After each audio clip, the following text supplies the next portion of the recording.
Hello everyone, welcome to Vishesh Educational Videos. In this video, I am explaining about the centralized and client server architectures for DBMS. First I will discuss the centralized architecture, then I will discuss different types of client server architectures. If you are not subscribed to my channel, please subscribe to my channel and please don't forget to like the video and please don't forget to share the video with your friends. To get the notification of my new videos, please click the bell icon. So let me begin the explanation of centralized and client server architectures.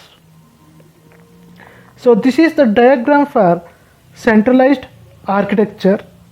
So you can see there in the diagram, right, the mainframe computers, right, we were using mainframe computers in the earlier architectures to provide the main processing for all system functions. You can see there the terminals, the display monitors are nothing but our mainframe computers, and those mainframe computers are connected through network, right? Earlier days they were using terminals, but after that, right, the mainframes are replaced by PCs and workstations, right? Our own personal computers are replaced the mainframes. So our PCs also connected in the same way as our terminals, right? Our PCs also connected through the network, right? So centralized means what? Centralized means, you can see here the DBMS, whatever the DBMS is there, whatever our database is there, right, the database functionality, our application program execution and our interface processing, right, are carried out in a single machine. You can see there the application program execution, the DBMS, right, the DBMS functionality, each and everything was carried out in a centralized fashion. That means everything was taken care in one machine, and whatever the terminals are there, the terminals can, right, use that only one machine that is centralized to carry out any functionalities, right? This was the earlier architecture. So display terminals or PCs were connected through the network. Whatever the services you want regarding database or whatever it may be, application program execution, those things were right, carried out in a single computer, that is centralized computer. Those services can be accessed by any of the computers through the network, right? This was the earlier architecture, right? So gradually this centralized architecture was replaced by client server architecture, right? Next we will move on to the client server architecture. So you can see there, this is the diagram of a client server architecture. So in a client server architecture there are two types actually: logical two-tier client server architecture and physical two-tier client server architecture. So we will discuss one by one, but before that, why it is called as a two-tier architecture? Here we have two machines, one is client and one is server. Client is a computer that can be used by the user or a user. Server is the computer that is going to take the request from the user and it is going to service that request from the user. You can see there so many clients are there, different clients are there, and the client and server, both the client and server are connected using the network, that is internet, right? So this is the logical two-tier client server architecture. So see here, so the client server architecture main aim is to, right, deal with the computing environment in which a large number of PCs, workstations, file servers, printers, database servers, right, are all those servers and clients were connected through the network. Their main aim was to connect the servers and the client through the network. Client is a machine used by the user. Server is the machine, right, that is going to server is the machine that is going to take the request from the client and it's going to service that request, right? You can see there in a client server architecture, specialized servers were used Specialized servers means for one task, one server were right introduced. For example, for printing functions, print server was there. For file related operations, file server was there. For DBMS related operations, DBMS server was there. So this is nothing but separate servers were there for separate tasks. So any client, if you want to use a print server, they can use the print server. Another client can use the file server. Another client can use the DBMS server. So right, they can use any server they want, any service they want, right? And the client machine should provide the user with the appropriate interfaces to utilize these servers, right? Client should be in a position to use this server. You should have some interface like right, menus, right, text boxes. These type of interface capabilities should be provided for the client to use these servers, right? Next, this is the diagram for two-tier client server architecture, but this is a physical two-tier client server architecture. Earlier we discussed about the logical two-tier client server architecture. In a physical two-tier client server architecture, you can see there, right? So here also the client and the servers are connected through some communication network. That means client and servers are connected through LAN, right? That is very important. And one more important thing here, some machines would be client sites and other machines would be servers, or both clients and servers functionality can be there in a system. For example, what I am trying to say is your system can act as a client also, your system can act as a server also, or your system can act as both client and server simultaneously. You can see there, site 1 is acting as a client, site 2 is also acting as a client, site 3 is acting as a server, but site N, you can see there, it is acting as both client and server. Physically, logically, I can tell you that client will be there, client can use the services of the server. But logically I can't tell which system is a client, which system is a server. But physically I can tell that this system is a client, this system is a server, or this system can act as a both client and the server, right? So all these client machines, it can be a client or a server, right? They are connected through LAN, right? And one more important thing, in the same way as logical connections, here also client should be provided with the user interface capabilities, right? The main important thing you should know here is physically a machine can be client, it can be a server, or it can be both, right? So what is the advantage of this type of architecture is simplicity, right, and compatibility with the existing system. So it is very simple to connect this clients and servers through LAN, right? It's not that difficult. The simplicity is the main advantage, and the compatibility. This client server architecture can be used with the existing systems also. It is very simple, right? You can convert any system to client, or you can convert any system to server, right? So that is the advantage here. Hope you are understanding, guys. If you have any doubts, please post your doubts in the comment section. Next, three-tier architecture. So far, first we discussed the centralized architecture. Next we discussed the two-tier architecture. Now we are discussing about the three-tier and n-tier architecture. While developing the database application, you can choose any of the architecture you want, but it depends on your application. So you can see here. So what is the difference between two-tier and three-tier architecture means? In simple words, the intermediate layer is introduced here. Client is there, server is there, right? Between the client and between the database server, we have another server called web server or intermediate server. That is the difference. Here between client and server, we introduce one more extra server that is called as web server, right? Why? See here. Many web applications today, you know that 90% of the softwares are web related softwares, they has to use the internet. So many web application use an architecture called three-tier architecture. So here it adds a intermediate layer between client and the server.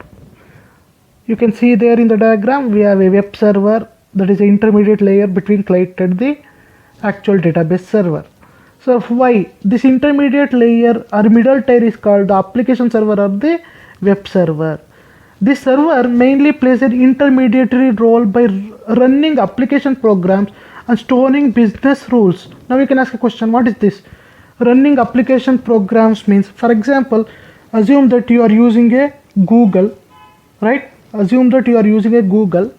As a client, I'm going to type something in my search engine, that is interface, right? So here whatever the data that is present, the data will be in the database server, but my web pages, the actual web pages can be stored in the web server, not in the database. This makes the task easier. You can store your web related data in a web server, only the actual data can be stored in the database server. Whenever you want data, right, then only you can go access the database server, otherwise directly you can access the web server, right? Every time you don't want to go to the database server to to access the data. Sometimes once for example initially you may access the database server for the data. For the next time if you want the same data, you can directly go for the web server, because that data can be already stored in a web server. You can use that data that is already there in the web server and you can continue with the operation. There is no necessity for you to again to go for the database server. Getting, guys? Here one more important thing, presentation layer, that is client. Presentation layer means client, whatever the content you are going to see in your screen, that can be the presentation layer.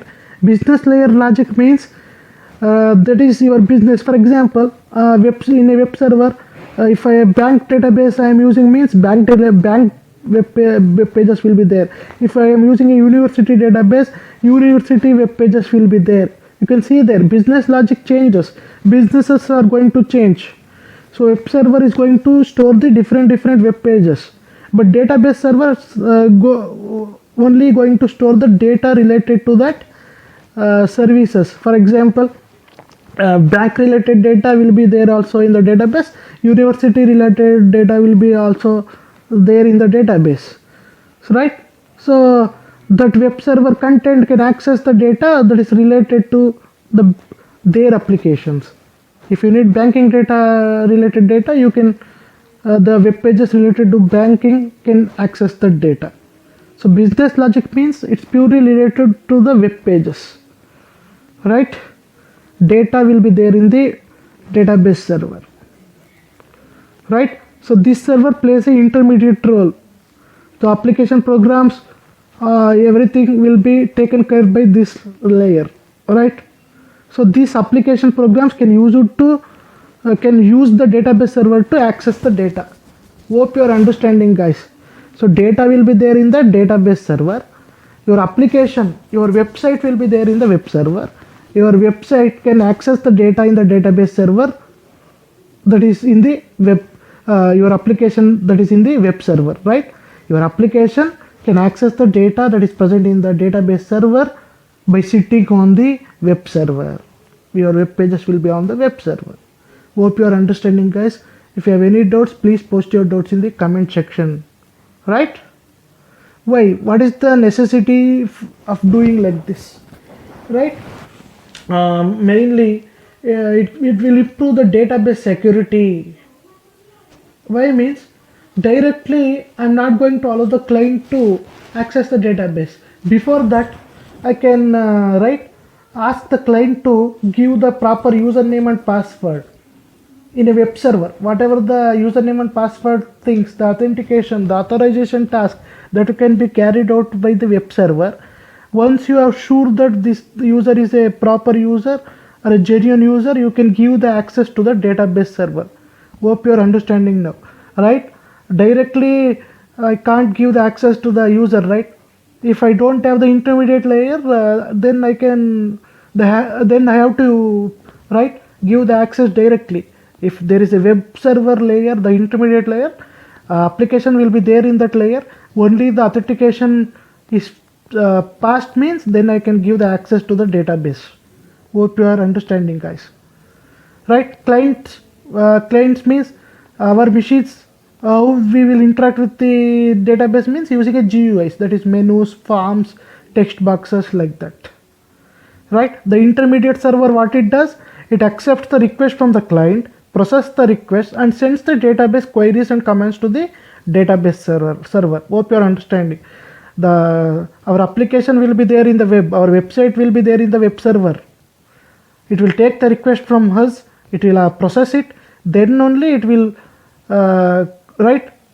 give the access to the database, and it will fetch the data from the database, right? So here you can see there the presentation layer, that is client, is one layer here. So it is good. The presentation layer is going to display the information to the user and allows the data entry for the user also. The business logic layer, I told you, that is intermediate layer. This layer takes the data from the client. The application will be there in this layer. I told you, if it's a bank, then the business logic layer, its working is different. If it's a university database, then its working will be different. The web pages will be different, right? That's why, right? So the business logic layer, the web server takes the data from the client. Then if everything is fine, it will send that to the bottom layer, that is that is database server, right? Then thereby the bottom layer, that is database server, can send the data to the client, right? And now, what is the entire architecture? The only difference in an entire architecture means the intermediate layer. What is that? The business logic layer, if it contains multiple layers, then it is called as a entire architecture. If only one intermediate layer is there between the client and the server, right, then I can call it as a 3-tier architecture. But in a business logic layer, if we have n number of layers, any number of layers you can include there, then I can call it as a entire architecture. Now you can ask a question, why I need a entire architecture means. For example, assume that I have a university database. In a university database, you know that I can store my university related web pages in the intermediate layer. What I will do means, so for each task, for separate task, I can create separate layers here. Instead of making all the tasks in a allocating all the tasks in a single layer, I can create one or two extra layers. Then I can divide my task, right? That's why my job will become easy, right? That's why today it's not a rule that we have to use only one intermediate layer. We can create as many layers as we want, right? It will make our task easier, right? I hope you understood, guys. For one task, I can create one layers. It is possible, right? So hope you understood the concepts. Suppose if you have any doubts, please post your doubts in the comment section. Thank you for watching the video.